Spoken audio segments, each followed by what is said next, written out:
Muito bem, quero convidar a todos que abramos juntos a palavra do Senhor em Neemias capítulo 8. Eu quero dar sequência ao que começamos a tratar no domingo pela manhã, sobre a importância da palavra de Deus no culto, ou sobre a importância da pregação da palavra do Senhor no culto, ou sobre a primazia da pregação das Escrituras na reunião da igreja. Portanto, quero convocar a todos que possamos juntos abrir o texto de Neemias capítulo 8.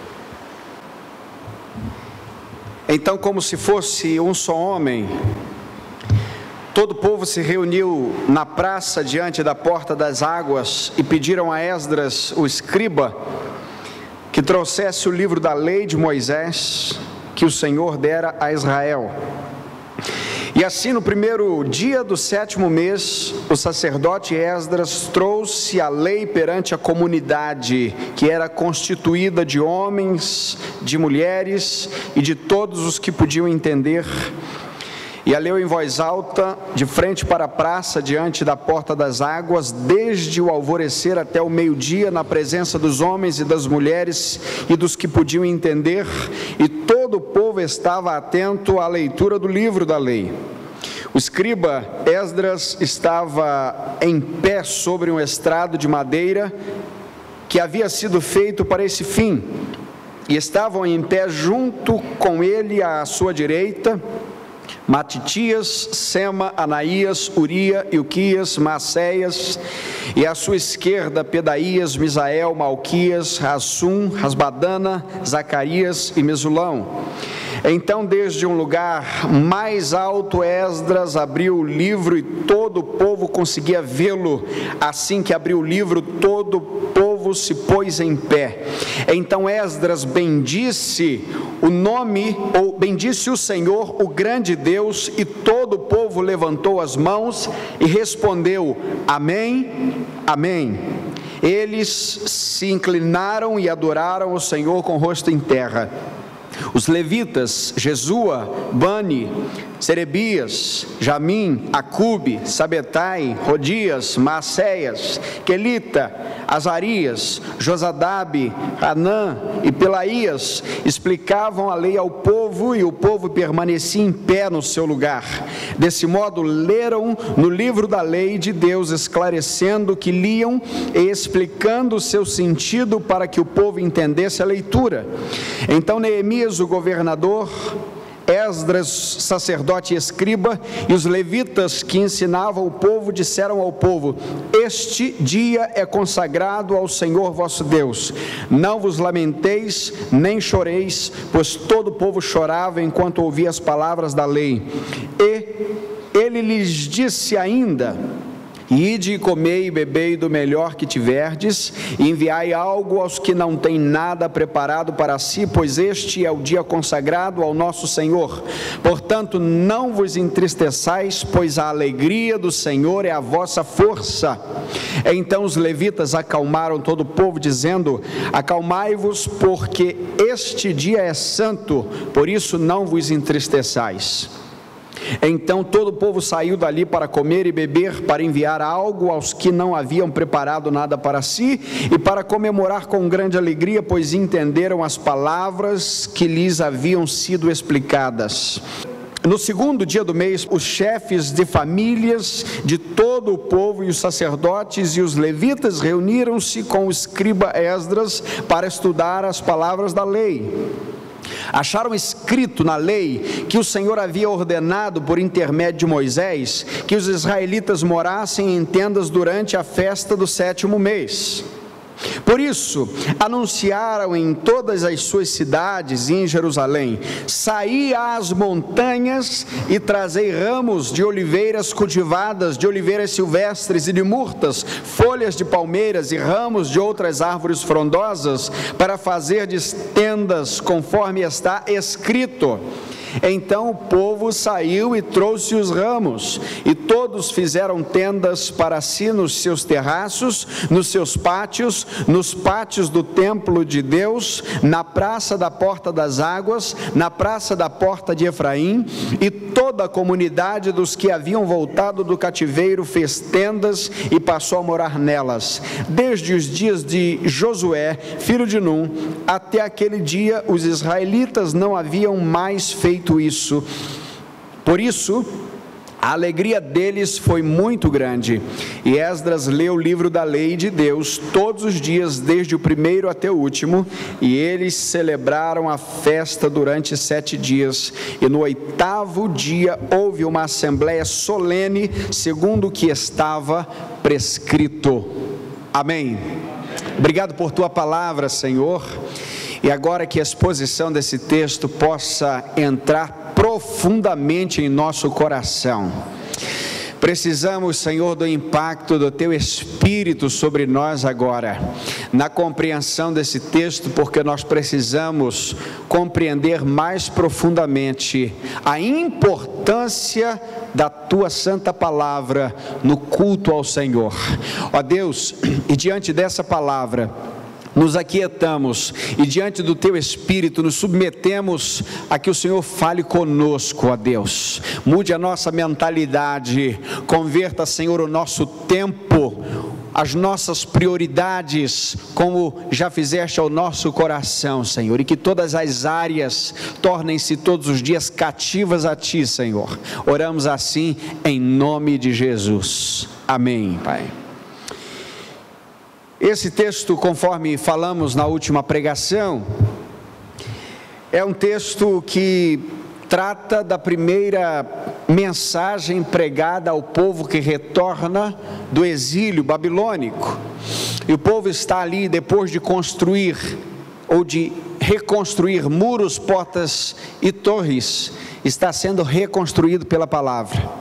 A partir desse momento, Deus começa a reconstruir as pessoas e usa a palavra como alicerce, usa a palavra como base, e nós temos a primeira pregação no meio do povo aqui, a pregação de Esdras diante de uma grande multidão, numa praça, e nós vimos pela última vez ou na última vez, qual foi a atitude do povo diante da pregação das Escrituras, ou qual foi a atitude do povo diante da Escritura, não é? Vimos que houve uma unidade de pensamento e de ação na pregação passada. O povo juntou-se como um só homem, eles se juntaram espontaneamente, o povo se reúne na praça diante da porta das águas.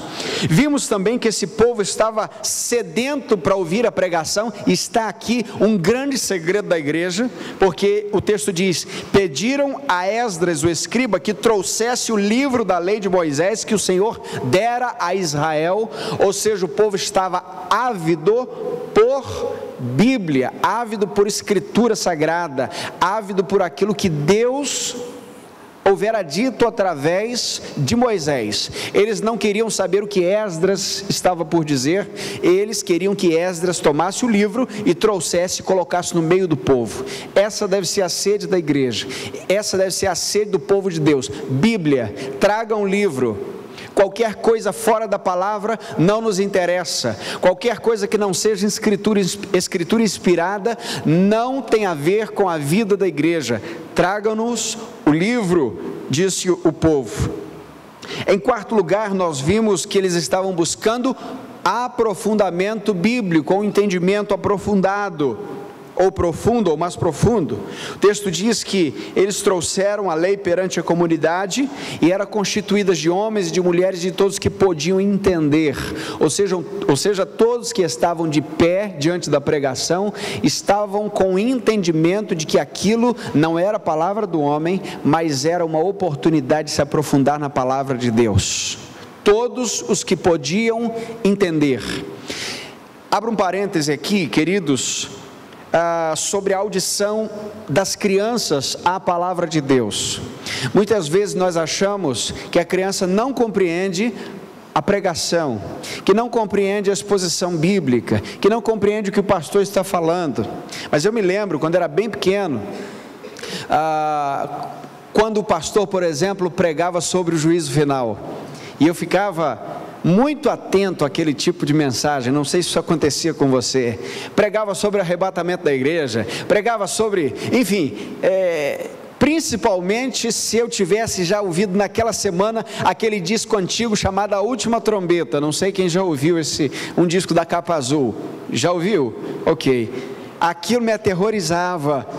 Enfim, procura dar uma olhada, deve estar na internet, A Última Trombeta. Então eu ouvia o pastor falar do juízo final, da volta de Jesus, do arrebatamento da igreja, aquela coisa toda, e meu coração ficava muito temeroso, e orava muito, não é? Para Jesus, quando voltasse, não me deixasse de fora. Enfim, era uma coisa assim, completamente, é claro, dentro de um ambiente da mente infantil, mas muito consciente. Deus fala ao coração de adultos, mas Deus fala também ao coração da criança. Então você já pode entender, já pode ouvir a palavra de Deus, você já pode compreender, precisa em algum momento da semana ouvir a palavra do Senhor. E vimos também a pontualidade e o esforço desse povo. O texto diz, queridos, que ele leu em voz alta diante da porta das águas, e aqui eu tenho um pregador diante de uma grande multidão, sem microfone, sem voz amplificada, todo mundo de 6 da manhã ao meio-dia, quieto, em pé, no mesmo lugar, e o Esdras pregando. Ô gente, pense se nós pudéssemos fazer um negócio desse. É claro que de vez em quando tinha que trocar o pregador para o povo aguentar, mas seria uma ação extraordinária, não é? 6 horas de pregação, de meditação, de compartilhar das Escrituras, seria um crescimento exponencial, se nós pudéssemos em algum momento, nessa humanidade, nessa sociedade tão corrida, instantânea, a geração do fast food, a geração que não espera, a geração do botão, a geração que se o teu lanche demora, você não paga. É mais ou menos isso. Quem dera se essa geração nossa pudesse dar mais tempo à exposição bíblica. E nós vimos também que esse povo, em sexto lugar, deu atenção e prioridade. No verso 3, nós vimos que o povo estava atento à leitura da lei, ou seja, na hora do culto, eles não estavam preocupados com o resultado do jogo que estava acontecendo, até porque não tinha jogo dos times naquela época. Eles não estavam preocupados com o próximo sinal do WhatsApp, que estava ali, de alguma maneira, perturbando o culto. Eles não estavam preocupados com o último capítulo da novela, eles não estavam preocupados, por exemplo, com o dia de amanhã. Eles estavam atentos às Escrituras. As mulheres estavam ali atentas às Escrituras, elas não estavam vendendo Avon, Natura, Renaudet, seja o que for, elas estavam ali para ouvir as Escrituras. Todo mundo estava quieto, assentado, de pé, seja de que maneira fosse, a palavra de Deus merecia e deve merecer toda a atenção ainda hoje. Por último, nós vimos a devoção e a piedade desse povo. O verso 5 diz que desde um lugar mais alto Esdras abriu o livro e o povo conseguia vê-lo, e assim que abriu o livro, o povo se pôs em pé e o povo permanecia em pé no seu lugar. Ou seja, enquanto Esdras não abriu o livro, o povo não prestou alguma reverência. Isso mostra que a reverência não é o pregador, que o interesse não é o pregador, que o foco do culto não é o pastor, mas é o Espírito Santo que fala através da palavra que já foi inspirada e hoje está sendo derramada sobre nós. A centralidade do culto é a palavra de Deus que aponta para Cristo, porque a palavra de Deus pregada que não aponta para Cristo não é palavra de Deus, que não exalta a Deus não é palavra de Deus.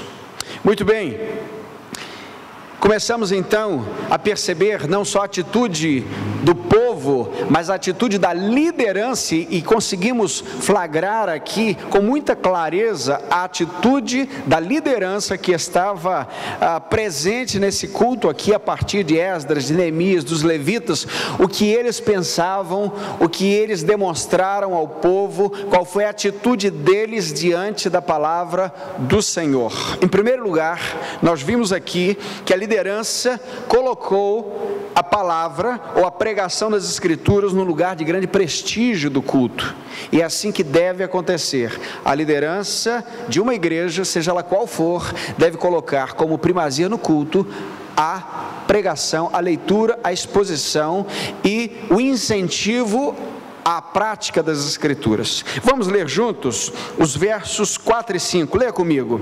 O escriba Esdras estava em pé sobre um estrado de madeira que havia sido feito para esse fim.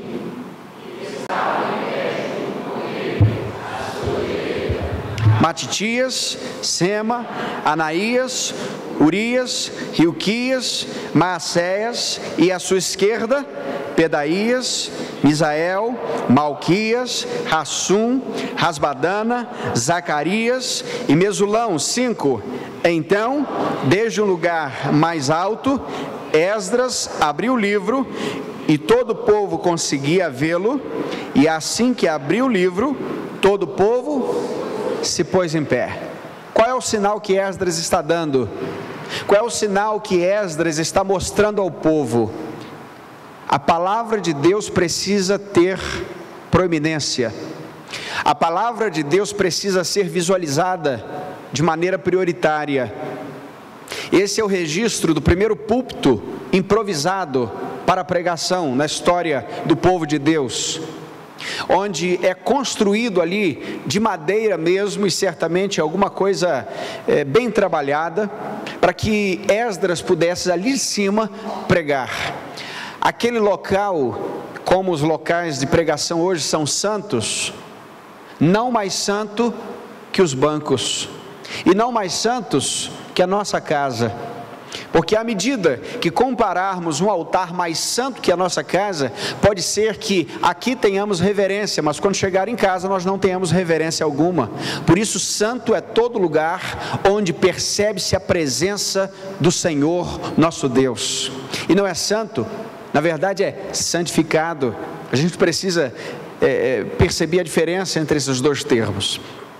A prioridade, o prestígio das Escrituras, e nós vemos aqui, mais uma vez é bom ressaltar, nós temos essa plataforma, temos a plataforma de cima, apenas por uma questão visual, de proeminência da palavra, o púlpito é no centro para mostrar exatamente a centralidade das Escrituras na igreja. Diante disso, queridos, nós lembramos de Jesus, no final do capítulo 4 de Mateus. O texto diz, esse é um exemplo muito importante, o texto diz que Jesus veio curando gente de todas as regiões, várias multidões estavam afluindo na direção de Jesus, ele estava curando enfermos, estava expulsando demônios, estava fazendo muitos milagres, mas o texto diz, no início do capítulo 5, que Jesus sobe a um monte, um lugar alto, e se assenta. E o texto diz, naquele momento, os seus discípulos se aproximaram dele. Qual era o sinal de Jesus para a multidão? Os mestres ensinavam assentados, diferente de hoje, é uma questão cultural. Os mestres orientais, os rabinos, sempre se assentavam para ensinar. O que Jesus faz diante de toda a multidão? Ele está no meio da multidão, e agora ele se reúne, ele se destaca um lugar visível, e ao invés de ficar em pé, ele senta. Por quê? Porque aquele era o momento do ensino. O que Jesus estava ensinando, eu vou parar de fazer milagres e agora eu vou ensinar. Eu vou parar de agir no meio de vocês e agora eu tenho uma doutrina para proferir para vocês. O texto diz, nesse momento, os seus discípulos se aproximaram dele. Não é verdade, queridos, que nós temos hoje uma grande multidão que está aglomerada diante daquilo que Jesus pode fazer, mas quando nós falamos de ensino da palavra de Deus, quando nós falamos de ensino das Escrituras, somente verdadeiros discípulos se aproximam para ouvir? Nós identificamos a igreja de Jesus de fato, a igreja que está ligada não só ao que Jesus pode fazer, mas quem Jesus é e o que Ele ensina, quando de fato os ensinos de Jesus, a doutrina de Cristo é ensinada, e o povo que se achega próximo a esse ensino, pode ser considerado, pode ser visto como o verdadeiro ou os verdadeiros discípulos de Jesus. Essa é uma leitura que fazemos ao nosso redor hoje. Portanto, cabe, assim como Jesus fez, colocando sua doutrina em grande proeminência, e Esdras fez também, colocando a palavra do Senhor em grande destaque no meio do povo, cabe à liderança de toda a igreja que existe no planeta, de colocar a palavra de Deus em primazia no meio do povo.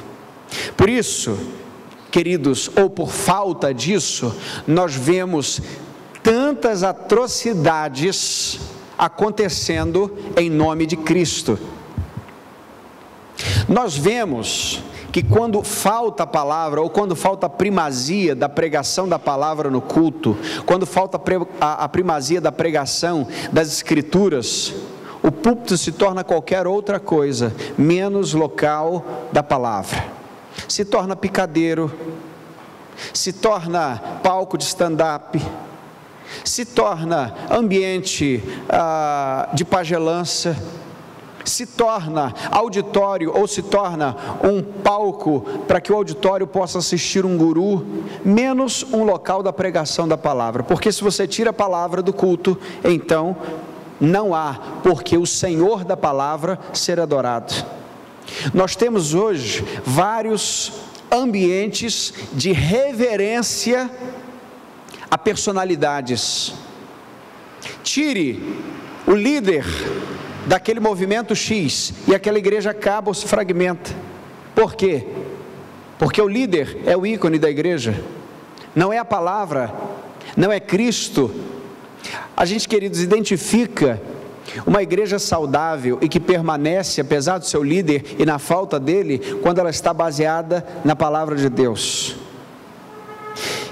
Vimos na última pregação também, em referência ao que disse certa vez o reverendo Augusto Nicodemos, que na falta da palavra entra na igreja o sincretismo religioso, ou seja, tudo tem que ter algum elemento para que a minha fé possa ser fortalecida. Aí entra a rosa ungida, entra o copo d'água, esse aqui é meu só para matar a sede, já disse isso, não tem problema nenhum. Entra a caverna dos milagres, entra, mais o que? Me ajude aí, a ferradura santa, entra a meia que custa, entra o boné da cobertura espiritual, entra a dentadura sorria Jesus te ama, qualquer coisa que vem do inferno entra na igreja.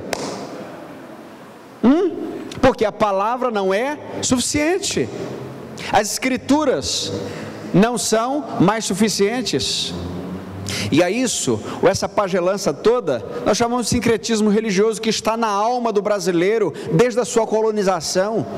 Quando os portugueses chegaram, trazendo a sua religião, chegaram aqui num ambiente das religiões indígenas, por exemplo, depois de outro continente surgiram, então da África foi trazida, não é? Outra religião, e nós temos aí essa grande mistura na civilização, no sangue do brasileiro, e quando se transforma em culto, a gente precisa ter muito cuidado, e o que corrige essa questão cultural é a palavra de Deus.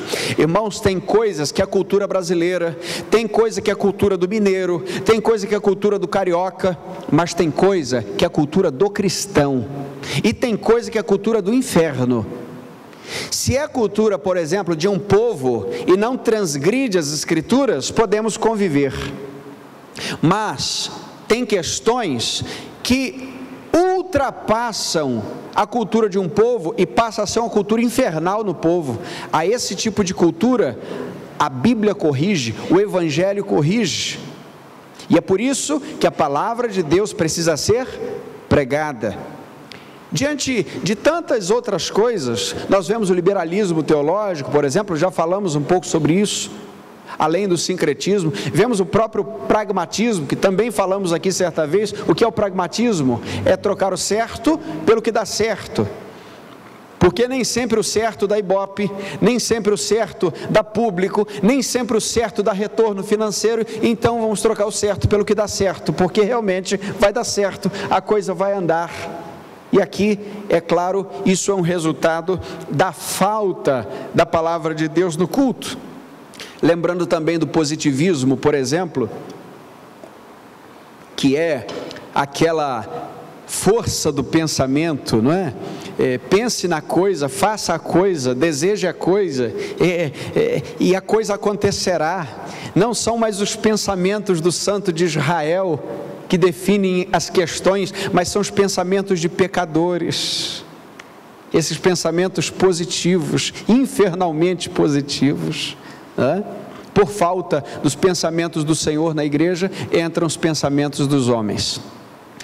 Eles deveriam lembrar que os pensamentos do Senhor são muito mais altos do que os nossos, assim como o céu está distante da terra, como diz a palavra do Senhor. Segundo lugar, vemos aqui a atitude da liderança no meio do povo. É uma liderança capacitada e que gera um povo forte no entendimento da palavra de Deus. Lê comigo os versos de 7 a 9, vamos ler juntos. Os levitas, Jesua, Bani, Serebias, Jamim, Acube, Sabetai, Rodias, Maacéias, Quelita, Azarias, Josadabe, Hanã e Pelaías explicavam a lei ao povo. Vamos repetir isso. Explicavam a lei ao povo. Quem pregava? Esdras. E quem explicava a lei ao povo? Esses levitas. Compreende a dinâmica? Verso 8. Desse modo, e o povo permanecia no seu lugar, diz o texto. Desse modo, leram no livro, vamos repetir isso, que isso é importante, leram no livro, não foi num livro de autoajuda, tá? Não foi em qualquer outro livro, eles estavam lendo no livro do Senhor, no livro da lei. Desse modo leram no livro, na lei de Deus, juntos, esclarecendo o que liam e explicando o seu sentido. Para quê? Para que o povo entendesse a leitura. Então Neemias o governador, Esdras o sacerdote e o escriba e os levitas ensinavam ao povo. Vemos aqui, queridos, uma liderança capacitada. Vemos homens no meio do povo agora reverberando o que havia saído do púlpito. E aí, nós temos sempre aqueles que dizem o seguinte: essa coisa de ler a Bíblia, de teologia, de estudar a palavra, isso é coisa para o pastor, deixa o pastor. Irmãos, nós vamos ver na palavra de Deus que uma liderança capacitada é uma liderança que reverbera a palavra de Deus no meio do povo, que corrige muitas coisas no meio do povo. E é por isso que a igreja precisa gerar tanta capacitação para líderes de ensino, capacitação para líderes de pequenos grupos, capacitação para líderes em outras áreas, na área infantil. Por quê, meus irmãos? Porque a capacitação nas Escrituras é o que define o comportamento da igreja, é o que define a estrutura do trabalho da igreja. Não basta saber se os bancos devem ficar nesta posição ou em outra posição. É importante saber o que vamos dizer quando as pessoas sentarem nesses bancos, estejam eles nesta ou em outra posição. O mais importante é o que se vai dizer, é o que vai pregar. E eles estão aqui como uma liderança capacitada agora, entrando no meio do povo e reverberando isso. Nós temos aqui um povo que não tem microfone, um povo que não tem estrutura de amplificação, e agora esses líderes que estavam próximos ao púlpito de Esdras, captaram a mensagem e estão descendo para o meio do povo, para pregar tudo para o povo de novo, para mostrar para o povo o que estava sendo pregado. E é por isso que nós lemos no Salmo 119, no verso 130, um texto tão especial, que diz o seguinte: a exposição das tuas palavras concede luz e dá entendimento aos simples. A exposição das tuas palavras concede luz. O que significa que o contrário disso é a não exposição da palavra faz com que os ouvintes permaneçam em escuridão, no não conhecimento da palavra de Deus. Mas veja, em terceiro lugar, que coisa interessante, essa liderança capacitada, ela foi buscar mais capacitação. Veja o verso 13, leia comigo. No segundo dia do mês, os chefes de famílias de todo o povo e os sacerdotes e os levitas se reuniram com o escriba Esdras para estudar as palavras da lei. Veja, quem é que se reuniu com Esdras no outro dia? Ou no segundo dia do mês? Os chefes de família, sacerdotes, para quê? Mas eles já não ensinavam? Já não estavam no meio do povo? Já não tinham ouvido a pregação? Não era só repetir? Não, eles tinham que se aprofundar. Uma coisa, queridos, é ouvir a palavra, outra coisa é se aprofundar mais, para o próximo momento em que a palavra será pregada.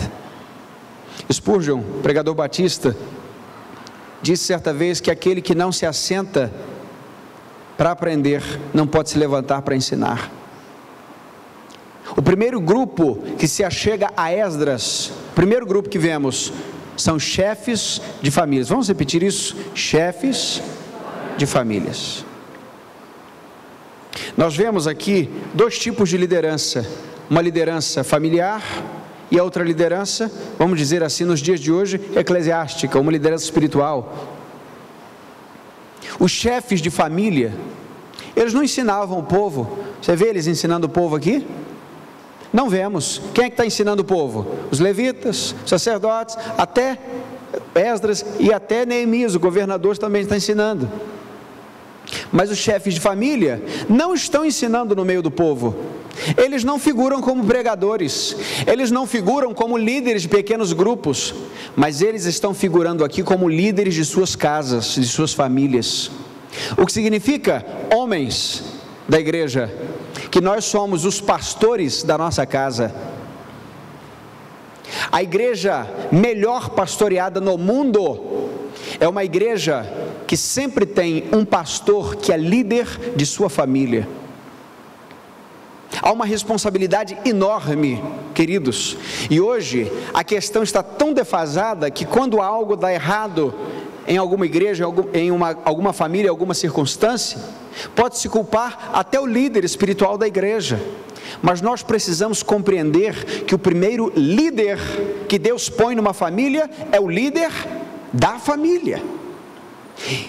E a igreja ideal, podemos dizer assim, é uma igreja que tenha vários pastores, vários homens que assumam a condição de mestres de Bíblia em sua casa. Eu tenho dito aos casais que tenho casado, dito aos rapazes, aos noivos, você precisa se aprofundar na Bíblia, porque você vai precisar ensinar a Bíblia para sua esposa, você vai precisar ensinar a Bíblia para sua filha, para o seu filho, você vai precisar ser o pastor da sua casa, você precisa ser firme. Isso é uma verdade. Imagine, queridos, quantos pastores não teríamos na igreja? Todos os homens digam amém. Amém. Veja que força pastoral tem na igreja, gente. Essa voz de trovão, imagine se isso reverbera a palavra de Deus em cada princípio diante da esposa, em cada princípio diante do filho, e nós somos os responsáveis por corrigir não só o filho, mas também a esposa quando ela erra. É claro, com todo amor, com todo apreço, com todo carinho, como o vaso mais frágil, com beijos se possível, mas dizendo, isso está errado, isso não pode acontecer, as escrituras não dizem isso. Irmãos, chefes de famílias precisam se aprofundar nas escrituras, e como seria bom se cada líder de sua casa, e se cada filho homem também, que um dia vai liderar a sua casa, e que já pode também ensaiar alguns passos de liderança agora, precisa fazer estágio agora, como seria bom se o tempo todo eu tivesse de responder perguntas bíblicas para os homens. Pastor, eu preciso me aprofundar mais, me indique um livro. Pastor, eu preciso saber daquele versículo. Pastor, o que eu faço para compreender melhor as Escrituras, o que significa aquele verso, como eu faço? Isso, querido, querida, não significa de maneira nenhuma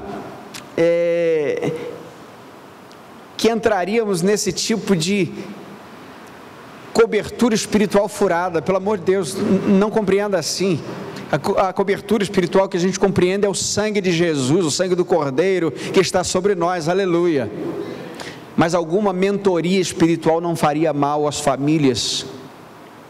E como será bom o dia em que diante do Senhor, se em algum momento houver alguma dificuldade numa família X ou Y, nós pudermos contar com o pastor daquela casa, e é claro, o pastor da igreja ou os pastores da igreja podem fazer coro nesse cuidado, mas nós já temos um apoio pastoral naquele lar. Irmãos, o líder de casa precisa se aproximar das Escrituras, precisa se aprofundar na palavra de Deus. E temos hoje uma geração que se aprofunda no trabalho, ou se afunda até no trabalho. Temos uma geração que sabe de economia, temos uma geração que conhece muito bem de investimentos, temos uma geração que conhece muito bem a perícia do seu próprio trabalho, excelentes profissionais, mas poucos homens que se aprofundam na palavra de Deus. É ou não é verdade? É verdade. Que sabe a tabela, quem está na série A, na série B, na série C, quem subiu, quem rebaixou, quem ganhou o jogo, quem está na Copa do Brasil, quem está na Libertadores, mas não conhece onde está o livro de Naum, por exemplo. Pergunta, isso está na Bíblia? Não sabe achar Naum. E às vezes tem tantos anos de igreja. Os irmãos compreendem, queridos? Na reconstrução que Deus promove nas famílias, nas casas e na igreja, há espaço para a liderança espiritual de forma proeminente no trabalho. E se as Escrituras forem somente pregadas na igreja, não terá o mesmo efeito se elas forem reverberadas em casa. Abrindo um parêntese para as mulheres, Deus também deu um valor extraordinário para as irmãs. As mulheres sábias edificam a sua casa. Por isso, 1 Pedro capítulo 3, vai dizer: vós mulheres, sede submissas aos vossos esposos ou maridos, sujeitai-vos aos vossos esposos, para que, se algum deles não obedece à palavra, sejam ganhos sem palavras, pelo vosso procedimento santo, no temor ao Senhor. Tem marido, meu irmão, minha irmã, que não vai nem pegar no tranco, e aí é com a irmã, no joelho, na oração, na labuta, na busca ao Senhor, porque o canal da oração também está aberto para a irmã. E é claro, é óbvio que estamos sempre compartilhando que a liderança espiritual de um lar deveria ser do marido, mas nem sempre isso é uma realidade. Mas Deus também fala com as mulheres. Deus manifesta graça também ao coração das irmãs, e é importante que as irmãs também fiquem atentas àquilo que o Senhor ministrar ao coração das irmãs. Mas esse apelo, fecha parêntese, esse apelo é para os líderes, é para os homens, é para os pastores das casas. Os sacerdotes, os levitas se reúnem diante de Esdras, e ele está agora ensinando aqueles líderes. Um bom exemplo disso, meus irmãos, minhas irmãs, é o pregador do Novo Testamento chamado Apolo. Quantos lembram de Apolo? Apolo já era um grande pregador, já era um líder, mas ele se aproxima de Áquila e Priscila. Áquila e Priscila, um casal companheiro de Paulo, também construtores de tendas, percebem que a teologia de Apolo precisava de alguma lapidação, de alguns ajustes, então eles se achegam a Apolo, e eles estão ali agora ajudando Apolo, para que Apolo falasse com precisão o Evangelho, diz o texto.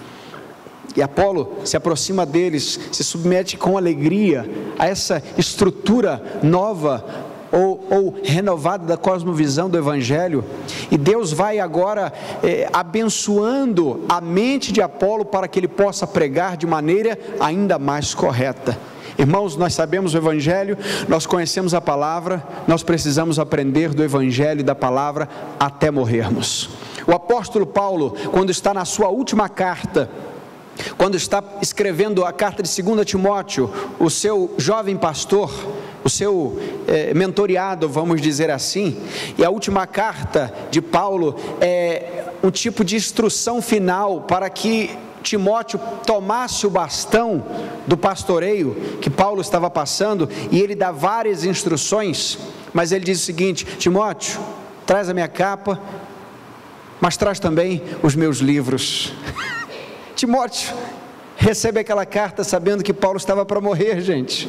Timóteo estava idoso, Paulo estava idoso, Paulo estava velho, já estava certamente quase sem enxergar. O que ele pede? Traz os pergaminhos, eu preciso ler, eu preciso relembrar, eu preciso aprender mais. Veja, que estrutura de pensamento abençoada. Nós precisamos nos aproximar da palavra do Senhor. Em quarto lugar, queridos, nós vemos que a liderança capacitada tem autoridade bíblica para consolar e para aconselhar o povo. Essa liderança que está ali diz o seguinte, verso 11, leia comigo: então os levitas acalmaram todo o povo, dizendo: acalmai-vos, porque este é o dia santo, por isso não vos entristeçais. Aquela liderança estava mostrando que não era só Esdras ou só Neemias que poderia ou que poderiam orientar o povo. O povo poderia dizer o seguinte: eu não te reconheço como líder, nosso líder é Neemias, nosso líder, nesse caso de pregação, é Esdras, quem são vocês? Não, esse povo está sendo também orientado, está sendo também aconselhado, e está sendo também pastoreado pela multiplicidade de líderes. Por isso que é importante, meus irmãos, que a liderança de uma igreja tenha aprofundamento bíblico, porque isso dá autoridade bíblica diante do povo, para enxugar uma lágrima, para consolar um ferido, para exortar aquele que precisa voltar para o caminho. O que diz Paulo, escrevendo lá a Timóteo? Que toda escritura é divinamente inspirada. Para quê? Para ensinar, para repreender, para corrigir e para instruir. Ensinar é o último, instruir é o primeiro. Ou seja, a palavra de Deus tem o poder, quando é pregada como palavra de Deus e não como pretexto, ela tem o poder de, no meio da igreja, corrigir aquele caminho que está errado. E é por isso, queridos irmãos, que nós não podemos de maneira nenhuma compreender ou achar que Deus fala somente através do pastor, porque não é verdade. Às vezes Deus vai usar um líder para chegar à tua vida e para exortar você. Deus vai usar alguém que já está também ministrando de alguma forma, com capacidade de liderança, para consolar você, para abraçar você, para direcionar você. E é claro, o povo precisa estar atento para que perceba se isso vem do Senhor e se está em consonância com a palavra de Deus, porque tem conselho que é melhor que não fosse dado, não é verdade? Irmãos, tem conselho que arrebenta com a vida do sujeito, e o pior, o sujeito dá um conselho, depois vira as costas, e quando dá tudo errado, ele está longe de você. Se eu fosse você, fazia isso, isso e isso. Aí você faz, dá tudo errado. Ele já está a 300 quilômetros de distância, e ele não vai te ajudar a apagar o incêndio. Quando te chamar para fazer alguma coisa, você vai comigo? Você me ajuda nisso? Você orou para isso? Então cuidado com o conselho. Por isso que a Bíblia diz que na multidão de conselhos há sabedoria. porque na multidão de conselhos é que percebemos de fato os caminhos possíveis, mas nem todo conselho vem de Deus. Mas é claro, não significa, porém, queridos, que você deve, de maneira alguma, esperar que Deus só fale a você através do pastor quando ele estiver no púlpito. Não, Deus também fala de outras maneiras. A ideia é que tenhamos na igreja uma liderança capacitada para aconselhar, que tenha bons conselheiros na igreja. Tem irmãos com cabelos brancos da igreja, irmãos experientes que podem servir de grande ajuda para irmãos mais novos. Por isso, vou dar uma dica até para os jovens. Se você quiser tomar uma decisão, se você não tiver por perto o pastor ou outro, seria muito importante, ou até ainda que tenha, de ouvir alguém cujos cabelos já estão brancos. E é claro que alguns não são tão idosos como o pastor Márcio, já tem o cabelo branco, mas não faz jus à idade.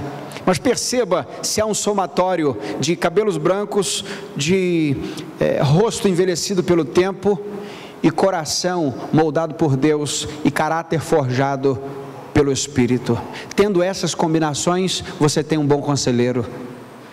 Fuja, querido, querida, de uma palavrinha aqui e ali, de alguém que gosta de revelar a sua vida, que tem as soluções para os problemas de todo mundo, menos os problemas da sua própria vida. Procure então a palavra do Senhor que sai da boca do Senhor. Vamos, na próxima mensagem, perceber quais são os efeitos da pregação no meio do povo de Deus. Vimos a atitude do povo, hoje vimos a atitude da liderança. Veremos por fim, na próxima mensagem, qual é ou quais são os efeitos da pregação da palavra no meio do povo de Deus. Que o Senhor nos abençoe nessa noite, em nome de Jesus. Amém.